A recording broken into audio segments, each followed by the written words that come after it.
बांग्लादेश को पाकिस्तान नहीं बनना था, इसलिए साल 1971 में लड़ झगड़ कर मरकर कुर्बानियां देकर मुक्ति वाहिनी के साथ आम लोगों ने एक नए मुल्क को बनाया, एक ऐसा देश बनाया जहां पर चाहत थी कि सत्ता जनता की हो, ना कि तानाशाहों की।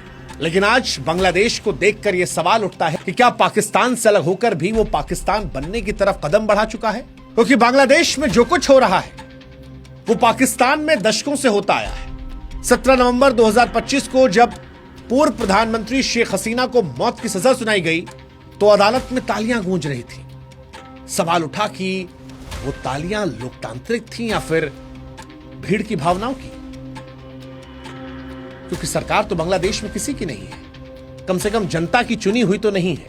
और फिर सवाल आया कि क्या इसी को बनाने के लिए लड़ाई लड़ी गई थी, या फिर आजादी के दशकों बाद बांग्लादेश उसी दलदल में फंस गया जहां सत्ता बदलते विपक्ष के नेता जेल में चले आते हैं, फांसी के तख्त पर लटक जाते हैं। वो जो पाकिस्तान में दशकों से होता आया है, आज भी हो रहा है।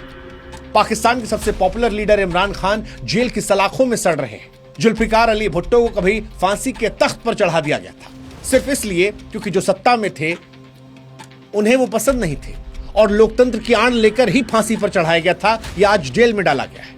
अब सवाल यह है कि क्या बांग्लादेश में भी वही हो रहा है?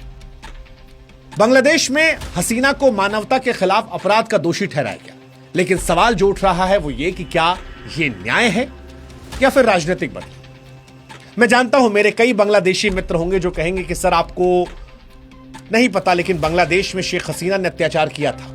हो सकता है किया हो सकता है उनके कदमों से वहां की जनता दुखी रही हो और होगी भी, तभी शायद इतनी बड़ी भीड़ जो है वो निकली थी। लेकिन मकसद मेरा शेख हसीना को सही या गलत ठहराना नहीं है। सवाल यह है कि जब देश में जनता के द्वारा चुनी गई सरकार नहीं है, उस वक्त एक पूर्व प्रधानमंत्री को फांसी का फरमान और तालियों की बौछार, क्या यह स्वस्थ लोकतंत्र की निशानी है? क्योंकि लॉजिक तो पाकिस्तान भी देता है इमरान खान को जेल में डालने के पीछे, लॉजिक जुल्फिकार अली भुट्टो को फांसी पर चढ़ाने पर भी था, नवाज शरीफ को हटाने पर भी था। लेकिन भविष्य क्या हुआ पाकिस्तान का वो दुनिया देख रही है, पाकिस्तानी अवाम भुगत रही है। और इन्हीं से बचकर, इन्हीं से निकलकर बांग्लादेश ने अपनी एक नई पहचान बनाई थी। अब सवाल यह है क्या वो पहचान बदल रही है? आज इस वीडियो में हम ये समझने की कोशिश करेंगे कि बांग्लादेश में शेख हसीना को फांसी क्यों दी गई, क्या आरोप लगे, बांग्लादेश के हाल का भारत पर क्या असर होगा, क्या भारत शेख हसीना को वापस बांग्लादेश को लौटाएगा, और अगर भारत नहीं लौटाता है तो इसका भारत और बांग्लादेश के रिश्ते पर क्या असर पड़ेगा? शेख हसीना को आखिर किन आरोपों में सजा मिली है, उनके पास विकल्प क्या है, इसमें यूएन या आईसीसी क्या भूमिका निभा सकते हैं, शेख हसीना के पास रास्ते क्या, और क्या शेख हसीना को फांसी के तख्त पर लटकना पड़ेगा?